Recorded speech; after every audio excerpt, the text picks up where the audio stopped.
Hello bachcho, let's see this question. The question says triangle ABC, side AB is produced 2D such that BD equal to BC if angle A equal to 70 degree and B equal to 60 degree. Prove that first part AD is greater than CD and second part is AD is greater than AC. So first part के लिए हमें क्या करना पड़ेगा, हमें angle C की value और angle A की वैल्यू हमें ऑलरेडी गिवन है क्वेश्चन में, एंगल सी की वैल्यू हमें निकालनी पड़ेगी. सो अगर हम ट्रायंगल ए बी सी को ध्यान से देखें तो हम यहाँ से सी की वैल्यू निकाल सकते हैं. So in triangle A B C angle C A B plus angle A B C plus angle B C equal to 180 degree होता है. एंड सी ए बी की वैल्यू हमें 70 डिग्री गिवन है, ए बी सी की value 60 degree plus angle B C A equal to 180 degree, right. So 70 plus 60 which is 130 plus angle B C A equal to 180 degree. So 130 degree को हम right shift कर देंगे तो angle B C ए की value आ जाएगी 50 degree, right. सो इसकी value हमारे पास 50 degree आ गई है, राइट. 50 डिग्री. अगर हम डायग्राम को ध्यान से देखें तो एंगल ए बी सी की वैल्यू 60 डिग्री गिवन है. इट मीन्स इसकी वैल्यू 120 होगी बिकॉज ये पूरा जो एंगल है ये पूरा एंगल 180 डिग्री का है और 180 डिग्री में से अगर हम 60 को माइनस करते हैं तो हमारे पास 120 बचता है, right. So here angle D B C is equal to 180 degree minus angle A B C which is 60 degree, right.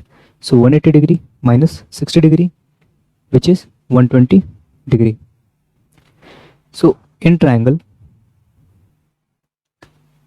B C D, अगर हम बी सी डी ट्राइंगल पे ध्यान से देखें तो हमें गिवन है कि बी डी की लेंथ एंड बी सी की लेंथ दोनों सेम है और ये सेम एक ही कंडीशन पे हो सकती है जब एंगल डी और एंगल सी की वैल्यू सेम हो.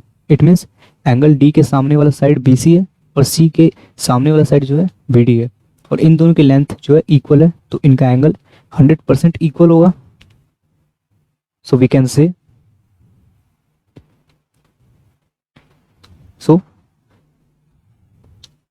Angle it is given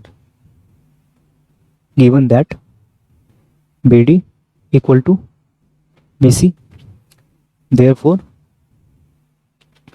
this implies angle D equal to angle C. Let's suppose हम इसको x मान लेते हैं, ओके. सो हम बी डी सी इसी ट्रायंगल को ध्यान से देखें तो in triangle B D C right, angle B की वैल्यू 120 है. So D B C angle D B C plus angle B C D plus angle B D C ये 180 डिग्री के इक्वल होगा, राइट. सो हमें डी बी सी की value 120 degree दे रखी है और इसकी वैल्यू हमने x सेलेक्ट की थी. So 120 degree plus x equal to 180 degree.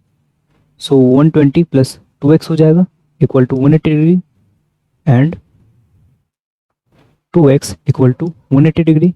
120 को राइट शिफ्ट कर लेंगे हम तो 120 यहाँ पे माइनस में आ जाएगा एंड 2x की वैल्यू जो होगी वो हमारे पास 60 के बराबर होगी एंड x की वैल्यू यहाँ से आ रही है हमारे पास 30 degree.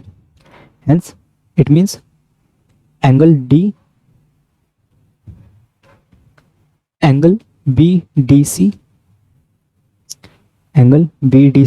Equal to angle B C D equal to 30 degree है, right.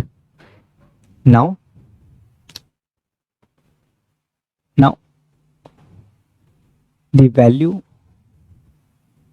Value of angle A C D, हम ए सी डी की वैल्यू बता सकते हैं, ए सी डी एंगल की वैल्यू बता सकते हैं, जिससे हम ये बता पाएंगे कि ए डी की लेंथ जो है वो सी डी के कंपेयर में ज़्यादा है, बिकॉज हमें इस क्वेश्चन में यही प्रूफ करना है.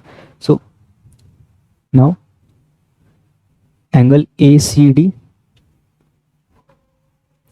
Equal to 30 degree plus 50 degree which is 80 degree, right. And angle हमें सी ए डी की वैल्यू 70 डिग्री गिवन है, yes. And angle C A D की वैल्यू 70 डिग्री गिवन है. एंड हमें ये बात मालूम है कि जिसका एंगल सबसे ज़्यादा होता है वो सबसे ज़्यादा साइड प्रोड्यूस करता है, सबसे बड़ी साइड प्रोड्यूस करता है. सो इस केस में 80 सबसे बड़ा एंगल है एज कम्पेयर टू 70. सो 70 के सामने वाली side which is A D, एक एंगल के सामने वाली साइड के से बड़ी होगी. So we can say that hence we can say AD is greater than CD. AD is greater than CD, right?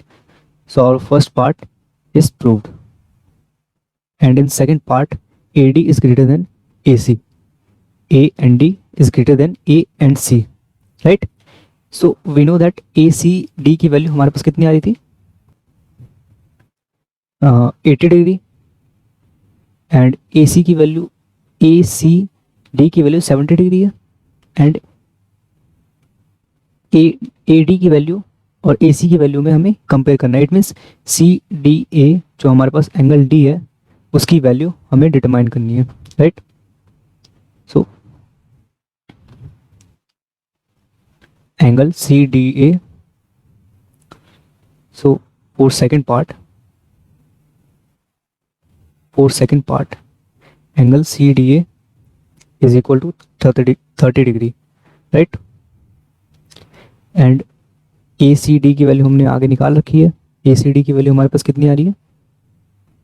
हमारे पास 80 आ रही है. And angle ACD is 80 degree. इन दोनों में से सबसे बड़ा एंगल हमें ACD का दिख रहा है. इट मीन्स दैट ACD के सामने वाला जो साइड होगा वो CDA के सामने वाले की साइड से बड़ा होगा. सो वी कैन से